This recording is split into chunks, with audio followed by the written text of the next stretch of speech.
Welcome back to the Wargaming Reviews. As I've said before, there were some guys on OnTabletop.com who said, we'd like to see some more sort of critical reviews, or negative reviews, not negative reviews, but critical reviews that look at things from both sides. So I decided to make this series, and I've already done Muskets and Tomahawks and Bolt Action 2nd Edition.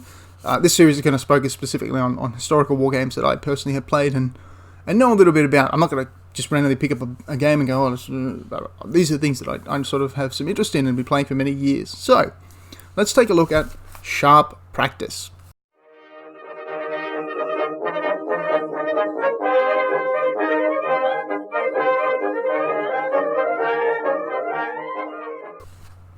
So, if you've not seen this series before, the way this works is 5 good things about the game, 3 things about the game. I said negative, but I think is sort of better because sums up things that you can house rule away, things that sort of bug you, but they're not game breakers. If there's a game breaker, boy, I would tell you. I actually had a lot of trouble with this one because I could only find 2 negative things, but I did manage to squeeze a third one in there. That is specific, not negative, but you can understand that. And of course, wrapping it all up. So 5 good, 3 and 1 that makes the game special, or the series special. In the case of Sharp Practice, of course, done by TooFatLardies. You can see there. That's Rich and the guys from TooFatLardies. Awesome guys. You can check videos out on their YouTube channel, Lard TV, I think it's called. And they've done a whole bunch of stuff on Beast of War. Awesome guys. And if you're a game designer out there and you want an example of how to interact with your community to be successful, the TooFatLardies are how you interact with the community and be successful. Those guys plug their stuff. They don't ram it down your throat. They support their products like no one else in the industry. No one in the industry supports their products as much as the Lardies do. So anyway, let's kick it off with Sharp Practice. This is V2, but most people know Sharp Practice because of V2, so I won't specify it every time. Number 1, the character building and interactive table. So in the Muskets and Tomahawks, I sort of split these up, but for Sharp Practice, they're one and the same. So character building, there is a full system in Sharp Practice to generate basic general traits for your characters. So, what's his family background? Do they have money? Do they not have money? Is he raised from the ranks? Is this a nobleman, a minor aristocrat? What's your officer? And of course, you only do it for your sort of 1 or 2 officers, or 3 or 4 officers, depending on how big you're playing. Really good for a campaign, but also good for a pickup game. And table interactivity ties in with this, hence I put them together. You can burn buildings down. You can use rivers with boats and things like that. Maybe that's not in there, but there are rules for boats freely available on the website. We'll get to that later. The table is interactive. The table means things. So there are civilians on the table you can interact with. And say your task is, your mission is you've been sent to this village to find a spy. There's an enemy spy in the village, and you're quite sure that the mayor knows who it is. Or there's 3 civilians who are of importance, say the mayor, the local priest, and you're in Spain. So you're in Spain, Napoleonic Wars. You got the mayor, the local priest, and a sort of street youth. And your officer you've rolled him up a character sheet, a very basic one, and you found out that your officer can both speak Spanish and has a little bit of cash flying around. So you got 1 or 2 wealth points type deal. You got enough for a couple of bribes. And so you can decide, well, instead of kicking the door in every house and searching like 10 houses in this village, I'm going to go up there and talk to the mayor, and I'm going to see if I can bribe the mayor. And you roll the dice, you see what happens, and you sort of roleplay a tad. You don't have to roleplay, you can just roll dice for mechanical reasons, but it's cool, And you find out, no, the mayor, he's not talking to me, he can't be bribed. So you go off and see the priest, and you see the priest can be bribed, and it turns out, no, he can't, and actually, the priest is so offended that he's actually going back and getting the local town militia to come out and see you off from the village. And then you go to the urchin boy, and you pay him some money, and he rats the spy out for you. Or maybe the mayor is willing to help you straight away. Maybe the priest doesn't know where he is, but he's so anti-French that he goes and gets a whole bunch of militia to fight for you. And while you're doing this, you're also fighting the enemy. It's a really cool. The most interactive game that I've ever played is Sharp Practice, because it's based on a novel. So you're basically playing a novel or a TV show or movie. Obviously, I don't know where they got the name from. Let me think if I can think of any novels or movies or TV shows Sharp. Maybe the Sharp novels and books and TV shows, Sharp novels and TV shows / movies.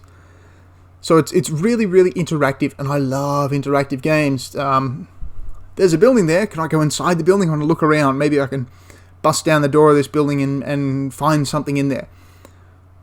Well, you can't do that in Bolt Action. You can't do that in 40k. You can't do that in any of these other games. But You can in Muskets Tomahawks to a degree, but you can in sharp practice. Say, for example, you have to recover a treasure wagon. You can just make any scenario up you like. It's just all good stuff. So, say, for example, you're escorting a load of treasure. Or, say, for example, the French have captured a treasure wagon. You've had a previous engagement, and they've abandoned it, and now both sides are rushing to get back to this treasure. Well, say you get the treasure, and you form a line before the French get there, and you want to go out and meet them. You want to engage the French before they get to you. You have to actually roll to see if some of your men go off and start plundering that treasure wagon. You have to roll to see if there are ladies around, and you have a certain ungentlemanly type of officer, whether he's going to go and try and pursue those women instead of leading his men. And it's all above board stuff, but it's a little bit infuriating. You might have to have an officer. You might have like 3 men just run off and start looting a house, and you've got to send an officer to go get them, or better yet, a sergeant, because sergeants are really purposely built for getting men back in line. That's point number 1, and that's already 5 minutes worth of stuff. You know what I mean? You will never. I have not, at this point in my life, after 10 years or more of wargaming, found a more interactive and character-built game than Sharp Practice 2. And that's going to tie in with point 3, so I'll save the rest for point 3. But now, let's head over to point number 2. Point 2, the old Nixon point. You have freedom, but guidelines. Okay, so this is for force selection. So Sharp Practice is a points-based system. You don't have to use points. They actually give you a Sharpulator, which is the calculator, COCulator, it's based on that for chain of command. It's Sharpulator, where you can build your own units if you really want to. But each force has, here's the British and the French Indian War, and there's a 1755 list, 1756, and a local defense force. Or you might have a French list, where this is the French regular list, this is a late war French mixed list, and here is a pure Indian list with a whole bunch of Canadian militia roaming around in there. For the American War of Independence, I believe you have early redcoats, late redcoats, mixed forces, redcoats with some light infantry, and then a completely loyalist force, which is always cool to see. There was like 200 and something battles fought in the American War of Independence, which were purely American v. American, mostly in the Southern Theater. And when I say battle, I mean like someone went over to another guy's house and burned it down, which is what we're playing in Sharp Practice. He gets a band of 50 guys together, they ride over to Joe's farmhouse, and they're like, right, Joe, you're either a patriot or a Tory. Tory was the word they used for loyalist for the crown. I believe it's also a modern. It's a slur for a modern party in Britain, but I can't remember who. But anyway, someone's really looking at me like I'm friggin' dumb. Let's see ya. But anyway, you're a Tory, you're a patriot. Will burn your house down, burn your farm down, and the tit for tat vengeance in the southern part of the American Civil War was brutal. It was out of control. Just tit for tat nonsense that was going on. If you can describe murders and lynchings and farm burnings as nonsense, but anyway. It represents that list. But at the exact same time, you're free to pick any list you like. You can decide with your opponent, look, I don't really want to do that. Let's just build grenadier armies. Or I'm going to build a company of grenadiers. They're a little bit more expensive, but I'll have less support options, but I want to build a grenadier force. And the other guy might go, you know what? That's really cool. I want to build a whole mounted army of dragoons. So I'll have a company of dragoons. Instead of having a light infantry company with dragoon support, I'll just have a whole bunch of dragoons. And I'll have like a bit of horse artillery, like a 4-pounder horse artillery thing. I don't think you should have any guns bigger than a light cannons in Sharp Practice, but you have the option to. Anyway, it's, freedom but guidelines. That is, to me, the best way to do a game. Is pure points is a little bit open to metagaming. Pure, you must take this like Chain of Command does, is really good and fast to build armies with, but it can be a little restricting, especially if you have to go and actually go into the calculator and build your own units just to find out what the stuff in the rulebook actually costs. But for me, points, values, and recommendations, exactly the way you should build armies. Point number 3, there are many expansion books for Sharp Practice.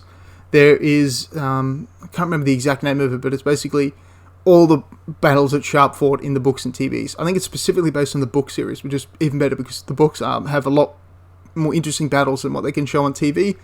Because, of course, they're limited by physical reality, by budgets, by extras, by weapon availability. I think there's one episode of Sharp where you can literally see like Moses and the guards standing for flintlocks. Oops.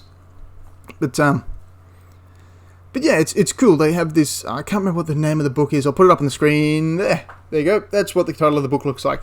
And here's the other book, which is really cool. If you don't get the joke of that book, I'll tell you the joke now. Okay, Dawns and Departures is the campaign book for Sharp Practice. And the campaign book is awesome. It has rules, extra rules for character building. It has rules for linking games together. It has a hex-based, sort of like a column, like that, based campaign map. It has so many free random events. One of the random events is there's a werewolf nearby, or the locals think there's a werewolf nearby, and if you take your force to go and hunt for the werewolf, you get a boost for your morale. Just funny stuff like that. There's also a lady attaches herself to your force, and if one of your heroes gets wounded, the lady can try and help him get better, and if they get better, then she falls in love, and then you have all this sort of stuff going on. So you have character building. You can find you have this black book of friends, and so every other character, every civilian or non-character in your force that you come across, say for example you come across an outpost, and every outpost has like a little garrison, and say your outpost garrison has, say your force comes across a dragoon sergeant, and the dragoon sergeant has sort of 8 men with him, staying in an outpost, just keeping an eye on the French, and you fight a battle with this dragoon sergeant. You roll a dice at the end of the campaign, which is, the campaign's very quick, and if you roll a high, well, that sergeant quite likes you, and he might lend his services to you in the future. He sort of, talk to his officer about it, this officer's quite nice. He will attach himself to you, and you pay half price for him. Or, for example, say you find a priest, and you save his monastery from being burned down by the French, or you do something positive for the locals. So, for example, say you save a priest's life. Maybe a local Spanish militia force will come out and support you. And every one of these sort of characters that you, at the end of the campaign, you roll high to see if they actually become a personal friend of yours, they can influence things for you. So they can, so you have a priest, a sort of noble-born officer that you've saved, you have a priest that you've impressed, and maybe a lady who's fallen in love with your captain, and you're going for a promotion from lieutenant to captain, and you've got the money to pay for the promotion, because of course you must pay for promotions. It's the British Army and the Napoleonic Wars. You can do other stuff, but I'm focusing on the Napoleonic Wars.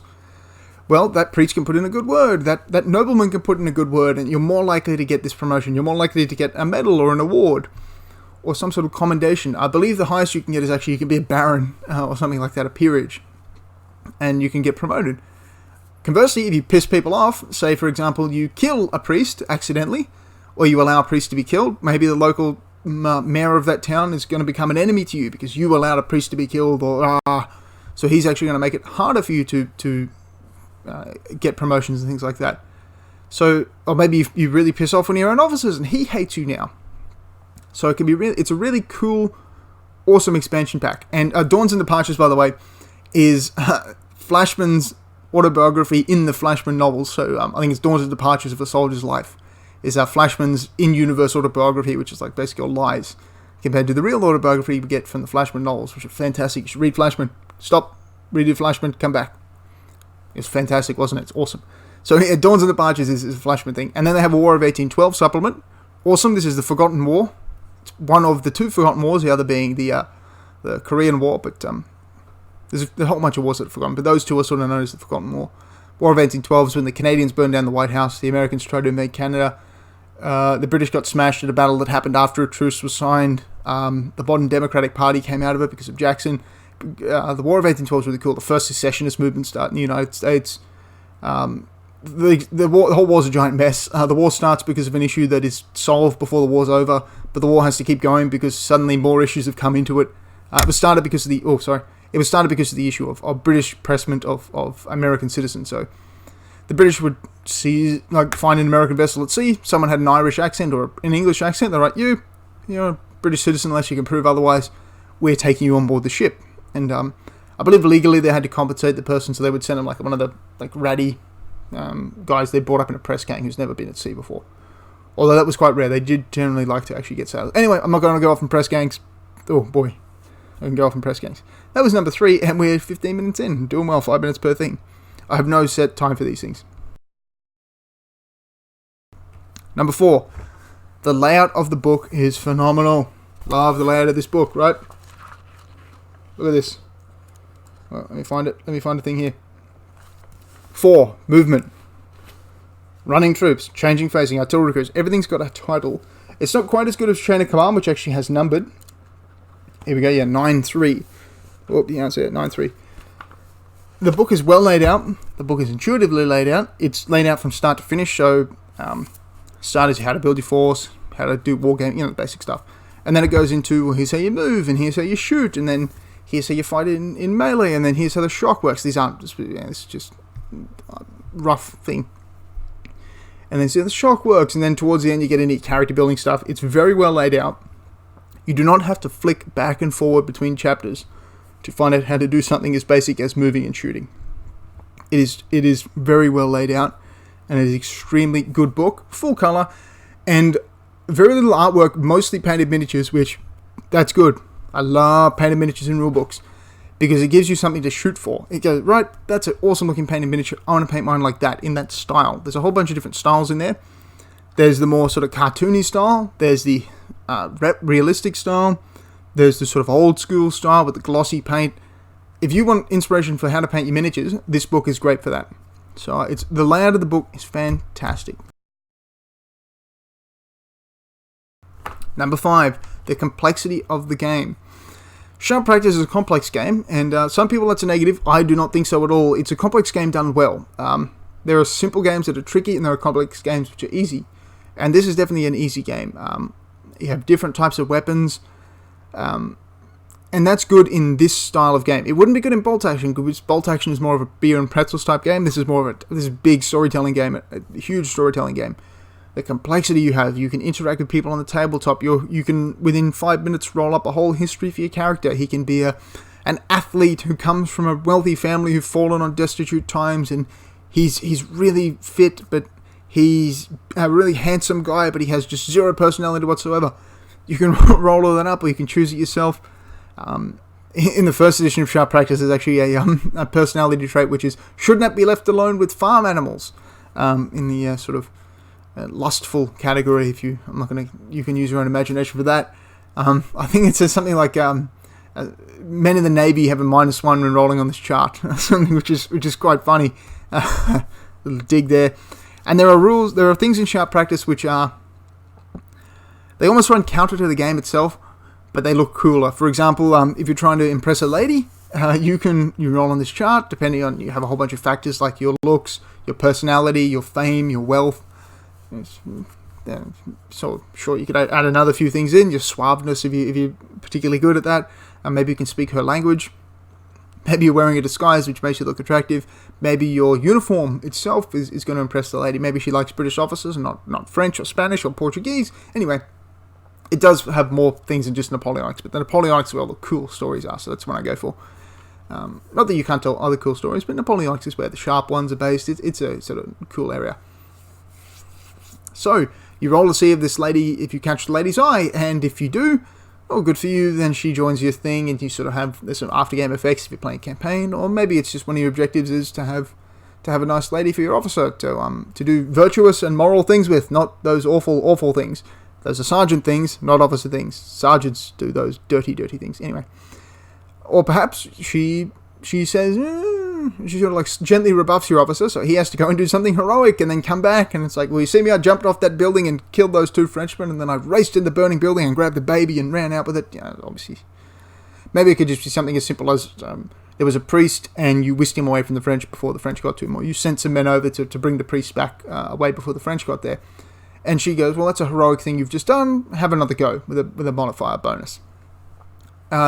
There are rules for busting down doors or for picking locks. There's actually a character, you can have one of the specialities, which is a locksmith, a lock picker, sorry. Or you can have a purse snatcher or a knockout, someone who can go up and knock out an enemy leader and something like, or steal an enemy leader's purse, or maybe you're going through a town and you're playing the campaign, there's no real benefit to this town, but there happens to be a wealthy mayor sitting around, and you send, hey, Jenkins, you're in the army. Why are you in the army again? Oh, okay, you're a pickpocket. Well, you go see what that mayor's doing, and you pick the mayor's pocket and maybe get a bag of wealth for yourself. So, yeah, there's all sorts of cool things you can do. Maybe there's a door that you could pick easily but break down difficultly, so you decide to have one of your men who just happens to be a pickpocket. Shockingly, the British Army had quite a few criminals in it, and you get him to do that sort of thing. Maybe there's all sorts of, there's actually a task list, which is sort of things like knocking down a door, lifting a fallen log off an officer. Maybe you're in a building when it comes down, and rather than being killed, you decide, well, he's actually pinned under there and there's flames. You got 2 turns to get him out. You got to get in there, and there's all sorts of cool stuff in there. And the complexity of sharp practice is fantastic. Almost all of it's optional, which is good. Options are always good. You should always use it though. It should be mandatorily optional. Is coining that word.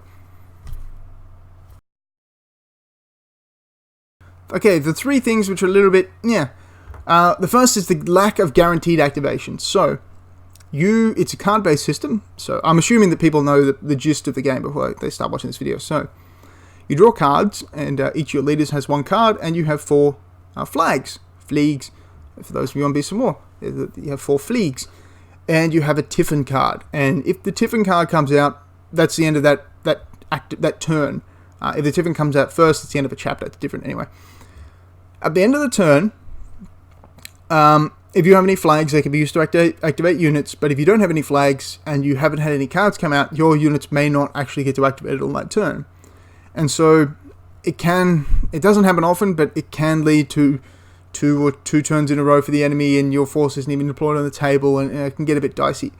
So one thing I like to put in my games is, if none of your cards have come out and none of your leaders have activated, one of your leaders randomly gets to have 2 actions. The unit gets to have 2 actions, sorry. So if you have 4 leaders, roll a d8, 1, 2, 3, 4, 5, 6, 7, 8, and that unit gets to have 2 actions as if they were activated with a card, just to guarantee that one side is always going to have some activational response.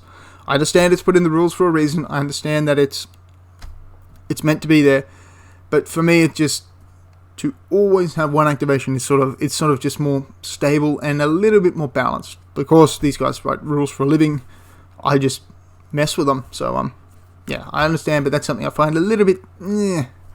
But on to number 2. Number 2.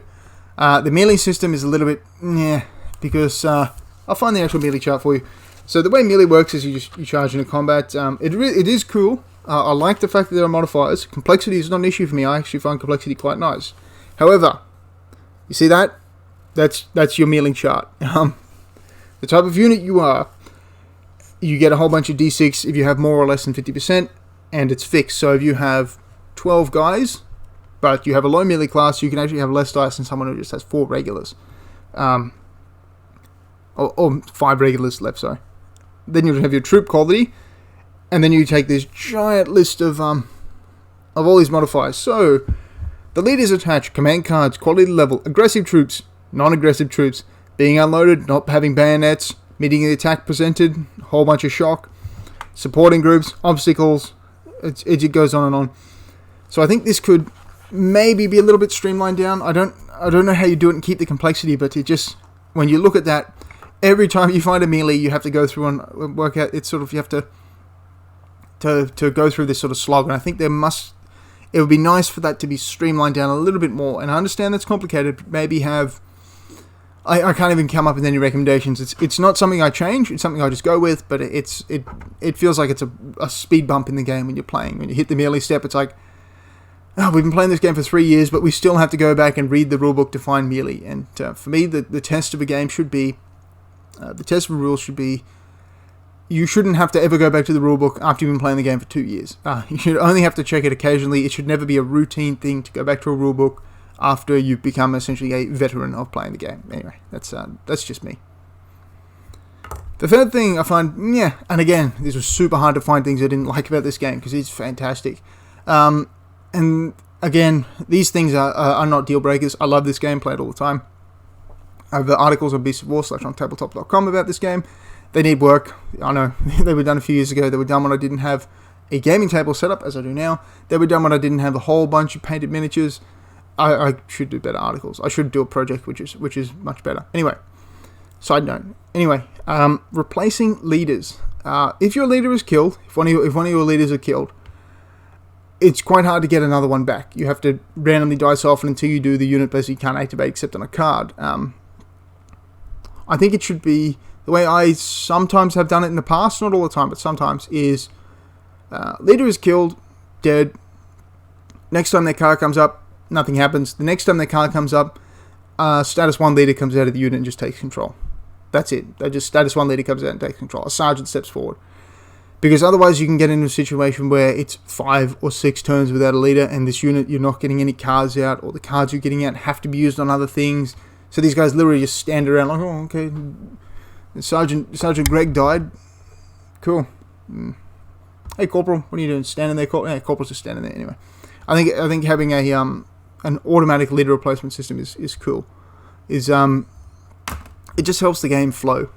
I know friction is a huge part of the game, and I like the idea of friction. I've actually heard Rich, I think he did a speech or a talk about friction in wargaming somewhere. Totally agree 100%. But I think this is an area where it's almost messing with a key mechanic, and I'd like to just have a replacement leader come out. So a leader dies, big penalty, you lose 2 turns you lose a whole turn of activation, and then you get a weak leader. So that sort of thing. Number 4, the special thing that makes this game Sharp Practice, version 2, but Sharp Practice looks like this.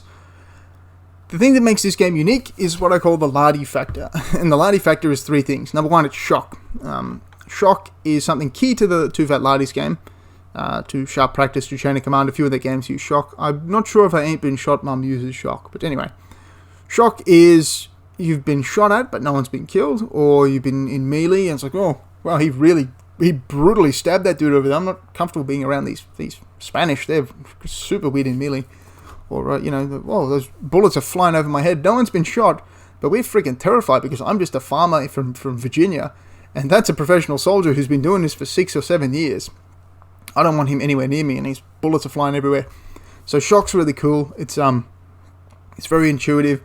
You take shock based on the amount of so you get hit, and then you roll a dice depending on what cover you're in, which is part 2. Being hit is based on your range, how far away you are from the enemy, and what type of weapon you're using. Obviously, a smoothbore carbine is shorter range than a rifled mini ball rifle. So, like using the French, a French Indian War carbine is a lot shorter range than an American Civil War mini ball musket.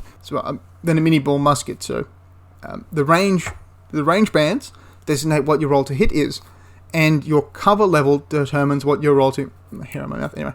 Your cover level determines your roll to be wounded or to be shocked. So, obviously, guys in heavy cover, much harder to kill them, much harder to scare them than someone standing out in the open in a big field. Skirmishes always count as being 1 level cover better. Anyway, so it's a combination of the Lardy factor. So this is something that is not unique to Sharp Practice, but unique to the TooFatLardies. So the 3 things are shock, the hit system, and the wound system. And the third factor is the leader activation system. The fact that your army is essentially leaders your army is basically revolves around your leaders without them being the center of attention, and it's extremely hard to do. It's very, very hard to do. Muskets and Tomahawks, the leaders take a back seat. They're a support unit. Even in bolt action, the leader is mostly a support unit, but in Sharp Practice and Chain of Command, because this Lardy factor applies to both, the leader is the key part of your army, but your army doesn't revolve around your leader. You don't do things specifically to say, well, I'm going to have my level 4 leader and pimp him out, and he's going to charge into combat all by himself, and the infantry unit's basically there to soak up casualties. That doesn't happen. Your game revolves around your leaders in a support role, if that makes sense. So the leaders facilitate things. The better they are, the better the units around them are. They're a support unit, but they're also the primary thing in your army. This leader has to get off the table. This leader has to stay on the table. There's actually a rule in here for having your leader be disgraced, and he has to get his honor back. The leader is Sharp Practice. It's the game. Everything revolves around the leader without him being the center of attention. If that makes any sense at all, I'm trying to think of a better way to say it. The leaders are the army, and the men in the army are the playing pieces, if you like. It's almost like you're playing a game within a game. Your leaders are like the players of a war game, as they're sending, well, I can commit these troops over here, and I'll send all this. You really have to play it to understand, because my words are failing me at the moment. Anyway, so the Lardy factor is something that I think makes Sharp Practice special. So to sum up, the 3 things that are awesome about this game are the character building and the interactive table, the freedom of the forces, but you still have guidelines set for you if you'd rather go down that route. The layout of the book, the expansions, I believe I only mentioned some of the Sharp one, the Dawns and Departures, fantastic. I still love that name. And the War of 8 and 12 book. Oh, something else I should mention, the TooFatLardies have 50 documents on their website, 50 PDFs, 20, 30, 40 PDFs on their website, 100% free for you to download. 4 different factions. Spanish guerrillas, they actually have a Boshin War. As you know, the Boshin War is the 1867 war in Japan, the modernization war. It was quite a small war, but anyway, it was they call it the Bloodless War in some sources anyway. The Boshin War, which is awesome. There's, I believe, one whole company in the entire world that makes miniatures of the Boshin War. There should be way more. It's fantastic. They have the Mexican-American War. They have a whole bunch of different lists for the Civil War. The TooFatLardies support the community like no one else. They love the community. They have pint-sized campaigns. I can't remember if they have them Sharp Practice or not, but anyway. There's actually if you find one of their Christmas magazines, which a friend of mine has, and he did lend me one time, I'll have to see if I can get a lend of it. They actually have a Choose Your Own Adventure Flashman Sharp Practice game, which is... I've had his adventures with Maximilian in Mexico, which is awesome. It's Flashman. You've got anything with Flashman in it, it's just better. Flashman just makes everything cool. Anyway, so that's it. The 3 negative things were sort of... The 3 things were sort of the lack of guaranteed activations, the melee system could use some tweaking, and the leader replacements a little bit, So, thanks for watching the video. I hope it was informative. If you'd like me to review another book, leave it in the comments below. If it's something I know about, I will review it. I have played quite a lot of war games in my life, but I'm not going to pick up a new war game out of nowhere and pretend to know anything about it. So, if you'd like to see something, drop it in the comments below. If it's historical, there's a good chance I've got miniatures for it, and I'll give it a go and see how I like it. So, thank you very much for watching. Have a wonderful day.